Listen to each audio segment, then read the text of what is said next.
Hi, I'm Zoe. Welcome to my channel, Autistic Nana. And today I want to discuss autistic differences. Are they social constructs? The statement that I just invented, autistic differences, are they just social constructs? I was thinking about this because although autism is an actual diagnosis and it is proven by neurological differences, there's difference in the brain wiring, can be seen on scans. There's differences in the genes. There's been loads of studies done. Obviously, autism has been a diagnosis for many, many years now.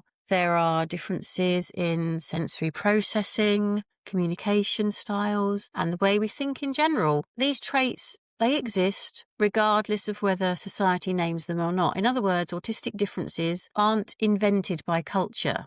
They are not a social construct in themselves. But I want to discuss the fact that there is a social layer because autism itself isn't a made-up concept, but there is a meaning and a value that society attaches to autistic traits that is socially constructed. So what I'm trying to say is diagnosis and the diagnosis boundaries are decided by committees of clinicians. They are in the DSM. They change pretty much every time a new DSM comes out. The diagnostic boundaries for autism will be changed. Historically, autism has been described as a disorder, and it still is described as a disorder in the DSM. And the fact that the word disorder is used, it hints that autism needs fixing, but many autistic people, me included, I'm happy to say I have a difference, not a disorder. I don't feel disordered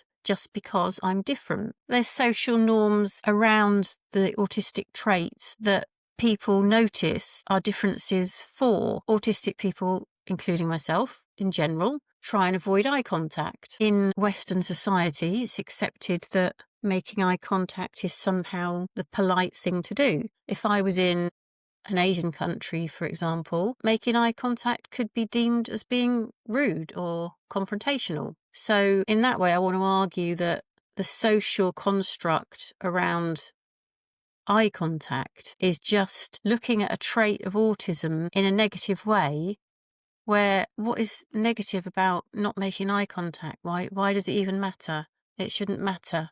But it matters because society says it matters. Having special interests, for example, my special interest is Japan, but I also have a special interest in animals, and I keep tortoises. I have over 50 tortoises, and that's seen as part of a disorder. It's not generally normal to have over 50 tortoises, but that's just because that's what society says. So these things are only considered problem traits because they conflict or are counter to the dominant cultural or societal expectations. And that's what makes autistic people stand out.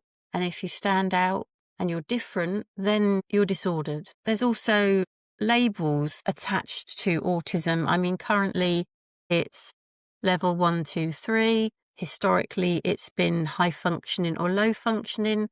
And again, these labels are a judgment, a perceived judgment from the outside, from the way society perceives your functioning or your level of needs. It doesn't account for the internal struggles that are a major part of being autistic in a world that isn't made for autistic people. So while my initial statement, autistic differences could be just considered social constructs, and that insinuates that autism isn't real or is just an invention, but that's not what I'm trying to say here. What I'm trying to say is that autism wouldn't be looked upon in such a negative light if the societal expectations placed on autistic people weren't a part of the judgment. So just because I don't want to make eye contact shouldn't make me weird or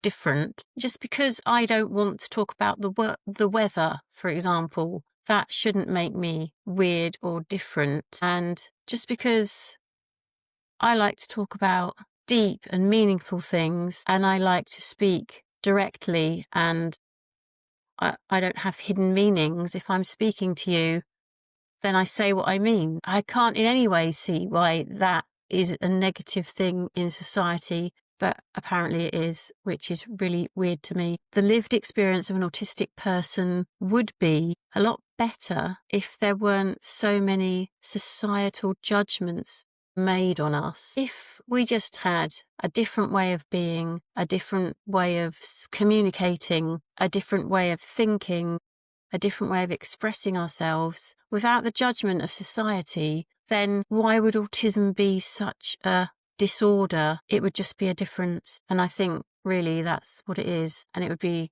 great if society could catch up with that way of thinking and not be so judgmental to autistic people who are just expressing themselves differently.